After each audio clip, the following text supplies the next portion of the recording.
ஸ்ரீமதே ராமானுஜாய நமஹ. ஸ்ரீ வைஷ்ணவர்கள் ஏன் ஸ்ரீமன் நாராயணனை மட்டுமே வணங்குகின்றார்கள் என்ற கேள்விக்கு இப்பொழுது பதிலை பார்க்கலாம். இந்த கேள்வியை பிரித்துக் கொள்வோமே.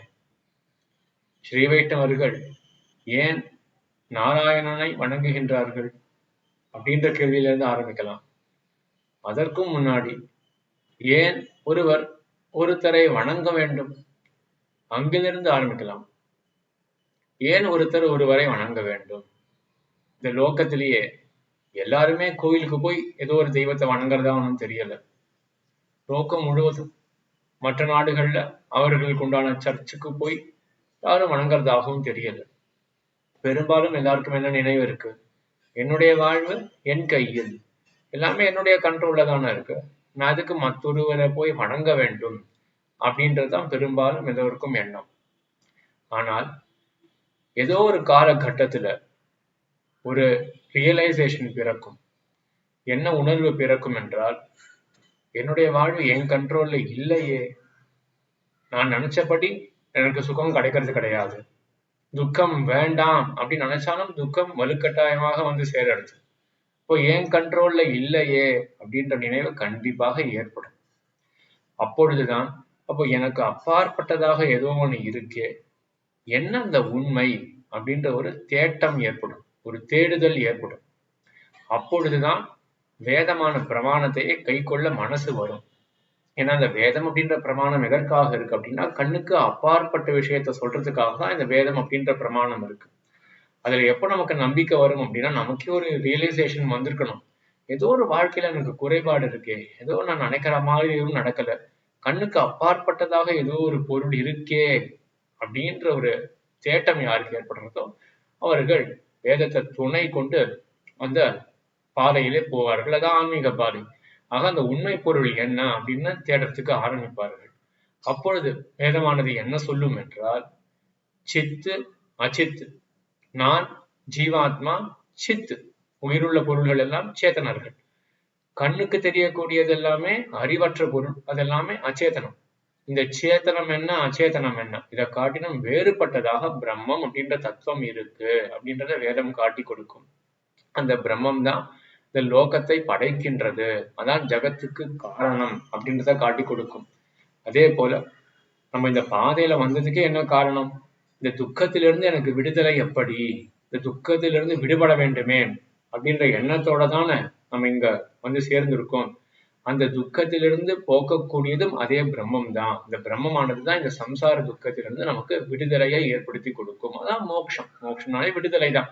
இந்த சம்சார துக்கத்திலிருந்து விடுவிக்கும் அந்த பிரம்மமானது. மோட்சத்துக்கு போன பிறகும் நமக்கு துக்கம் போக வேண்டும்ன்றது ஒரு கிரைட்டீரியா, ஒரு விஷயம் நமக்கு வேண்டியது. மத்தொன்னு என்ன அப்படின்னா, அனந்தமான சுகம் வேண்டு இருக்கே, நிறைய சுகம் வேணும் அப்படின்றது தானே எல்லாருக்கூட இச்சையும்.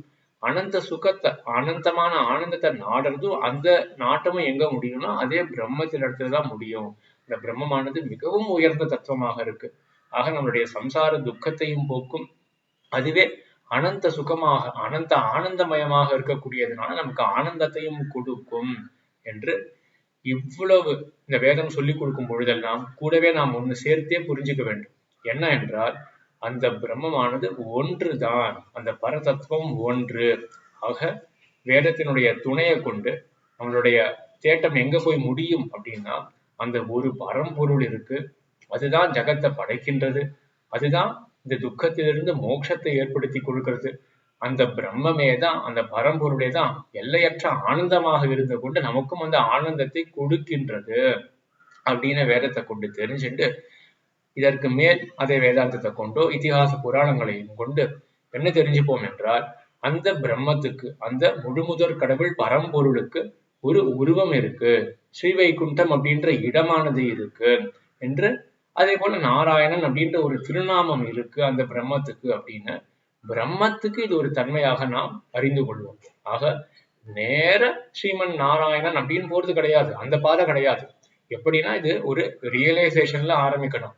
ஏதோ ஒன்று இருக்கு எனக்கு அப்பாற்பட்டதாக அப்படின்னு ரியலைசேஷன்ல ஆரம்பிச்சு, அந்த தத்துவமானது பரம்பொருளானது என்ன அப்படின்னு தேட போக, அது அந்த பிரம்மம் பரம்பொருள், அதுதான் ஜகத்தை படைக்கின்றது, மோட்சத்தை கொடுக்கின்றது, எல்லையற்ற ஆனந்தமாக இருக்கின்றது. அந்த கடவுளுக்கு, அந்த பரம்பொருளுக்கு ஒரு உருவம் இருக்கு, நாராயணன் அப்படின்ற திருநாமம் இருக்கு அப்படின்னு இது வரையிலும் இப்படிதான் நம்ம ஸ்ரீமன் நாராயணன் அப்படின்ற தத்துவத்தை போய் நம்ம சேருகின்றோம். ஆக நம்ம எந்த கேள்வியில ஆரம்பிச்சோம்? ஸ்ரீ வைஷ்ணவர்கள் ஸ்ரீமன் நாராயணனை மட்டுமே ஏன் வணங்குகின்றார்கள் அப்படின்றத பிரிச்சு பார்த்துட்டு, ஏன் ஒருத்தரை வணங்க வேண்டும் அப்படின்னும், இரண்டாவது கேள்வியாக என்ன பார்த்தோம்? ஏன் நாராயணனை வணங்க வேண்டும் அப்படின்றத பார்த்தோம் இல்லையா? இப்ப ஏன் வணங்க வேண்டும்ன்றதுக்கு பதில் நமக்கு கிளியரா வந்துருச்சு. ஏன்னா நம்ம கண்ட்ரோல்ல நம்ம வாழ்க்கை கிடையாது, நமக்கு அப்பாற்பட்டதாக ஒண்ணு இருக்கே, அப்ப நாம் வணக்கத்தோட தான் இருக்கணும் அப்படின்றது தெரிஞ்சு போயிருச்சு. சரி, நாராயணனை ஏன் வணங்க வேண்டும் என்றால், இப்ப நாராயணன் அப்படின்ற தத்துவத்துக்கு நம்ம எப்படி வந்திருக்கோம்? பிரம்மம், கடவுள், பரம்பொருள், அது நாராயணன் அப்படின்னு நம்ம வந்திருக்கோம். ஆக நாராயணனை ஏன் வணங்க வேண்டும் அப்படின்ற கேள்வி மாத்தி போட்டா என்ன தெரியறது? கடவுளை ஏன் வணங்க வேண்டும் அப்படின்ற கேள்வியாக மாறிடுறது இல்லையா? ஏன் கடவுள் தான் நம்ம நாராயணன் அப்படின்னு தெரிஞ்சுட்டு இருக்கோம். அப்ப கடவுளை ஏன் வணங்க வேண்டும் அப்படின்ற ஒரு கேள்வி, பெரிய ஒரு சமாதானமே தேவைப்படாது அந்த கேள்விக்கு. ஏன்னா அவர் மிகவும் உயர்ந்தவர், நான் வணங்க வேண்டும், கடவுளை வணங்க வேண்டும். ஆகையினால்தான் நாம் ஸ்ரீமன் நாராயணனை வணங்க வேண்டும், வணங்குகின்றோம் அப்படின்னு. சரி, இப்ப கடைசி கேள்வி இருக்கு இல்லையா, மட்டும் அப்படின்ற அந்த அம்சம், அது ஒண்ணு இருக்கு. ஸ்ரீமன் நாராயணனை மட்டுமே ஏன் வணங்குகின்றீர்கள் அப்படின்னு. இது ஸ்ரீமன் நாராயணன் தானே கடவுள் அப்படின்னு தெரிஞ்சு போயிருது. அப்போ கடவுளை மட்டும் ஏன் வணங்குகின்றீர்கள் அப்படின்ற கேள்வியாக அமையறது. இதுக்கு ஒரு பெரிய பதிலே தேவை கிடையாது. மற்றவர்களை எதற்காக வணங்க வேண்டும்? கடவுள் தானே என்னை படைக்கிறார், அவர் தானே எனக்கு மோட்சத்தை கொடுக்கிறார், அவர் தானே எல்லையற்ற ஆனந்தமாக இருக்கின்றார், எனக்கும் ஆனந்தத்தை கொடுக்க போகிறார், அவரை வணங்குறேன்.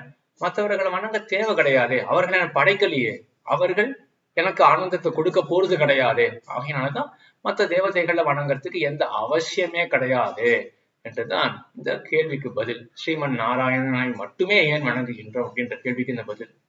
இதற்கு மேற்பட்ட மற்றொரு சின்ன கேள்வியும் வரலாம். சரி, எனக்கு இதெல்லாம் புரிஞ்சிருது. முழுமுதற் கடவுள் பரம்பொருள் அப்படின்றது ஒன்று, அதாவது ரொம்பவே முக்கியம். பல கடவுள் அப்படின்றதுலாம் கிடையாது. வேதாந்தம் சொல்லக்கூடியது ஒரே ஒரு தத்துவம் தான், பரம்பொருள்ன்றது ஒன்னே ஒண்ணுதான், அது ஸ்ரீமன் நாராயணன் அப்படின்றது. சரி, அது புரிஞ்சு போயிடுது. நானும் மிகவும் கீழ்ப்பட்ட தசையில இருக்கேன். கடவுள் அந்த பரம்பொருளும் மிகவும் உயர்ந்தவர், அவர் எனக்கு சம்சாரத்தை போக்கி ஆனந்தத்தை கொடுப்பார், அதெல்லாம் சரிதான். ஆனால் என்னுடைய கீழ்ப்பட்ட தசைக்கு எனக்கு நேர அவ்வளவு பெரிய ஆனந்தம்லாம் வேணும் அப்படின்றத என்னோட எண்ணம் கிடையாது. எனக்கு இந்த லோகத்திலேயே நிலம் கிடைச்சா போதும், வீடு கிடைச்சா போதும், மக்கள் கிடைச்சா போதும் அப்படின்ற பலன்கள் எனக்கு போதுமானதாக இருக்கு. அப்பொழுது நான் மற்ற தேவதைகளை நாடியே இந்த பலனை சம்பாதிச்சுக்கிறேனே என்றால் சம்பாதிக்கலாம். ஆனால் மறுபடியும் எந்த நாட்டத்தோட நம்ம போறோம், எனக்கு இந்த தாழ்ந்த பலன்கள்லாம் போதுமே அப்படின்ற ஒரு எண்ணத்தோட தான் மற்ற தேவதைகள் இடத்துல போறோம். அப்ப நம்மளே என்ன முடிவு பண்ணிட்டோம்?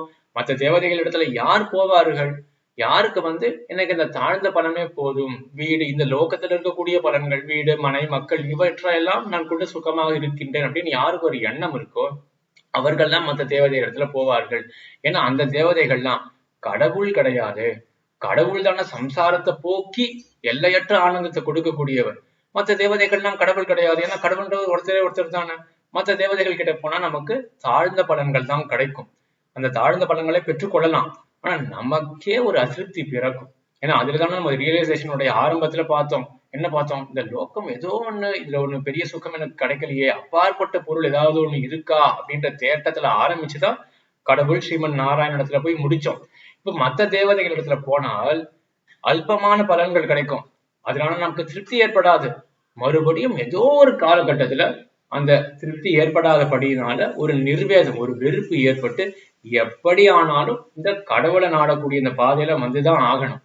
அதனால ஸ்ரீ வைஷ்ணவர்கள் எப்படிப்பட்டவர்கள்? அவர்களுக்கு இந்த அல்பமான பலன்கள்ல எண்ணமே கிடையாது. அவர்களுக்கு உயர்ந்த ஆனந்தத்துலதான் நோக்கம் இருக்கு. அப்ப அவர்கள் யாரை வணங்குவார்கள்? கடவுளை வணங்குவார்கள். கடவுளை மட்டுமே தான் வணங்குவார்கள். அதாவது ஸ்ரீமன் நாராயணனை மட்டுமே ஸ்ரீ வைஷ்ணவர்கள் வணங்குவார்கள் என்று இந்த கேள்விக்கு இதுதான் பதில். ஏன் ஸ்ரீ வைஷ்ணவர்கள் ஸ்ரீமன் நாராயணனை மட்டுமே வணங்குகின்றார்கள் என்றால், ஸ்ரீ வைஷ்ணவர்கள் அவர்கள் எல்லையற்ற ஆனந்தத்தை, இருக்கிறதே பெருத்த பலமான மோட்சத்தை விரும்பக்கூடியவர்கள். அதை யார் கொடுக்க முடியும்? அந்த முழுமுதற் கடவுள் பரம்பொருள், அவன் மட்டும்தான் கொடுக்க முடியும். ஆகையினால் அவனை நாடுறார்கள், மற்றவர்கள் நாடுறது கிடையாது என்பதுதான் இதற்கு பதில் என்று இதை எல்லாருமே சுலபமாக புரிந்து கொண்டிருப்பீர்கள் என்று நான் நம்புகின்றேன் என்று சொல்லி அமைகின்றேன். ஆழ்வார் திருவடிகளே சரணம், எம்பெருமானார் திருவடிகளே சரணம், ஜீயர் திருவடிகளே சரணம்.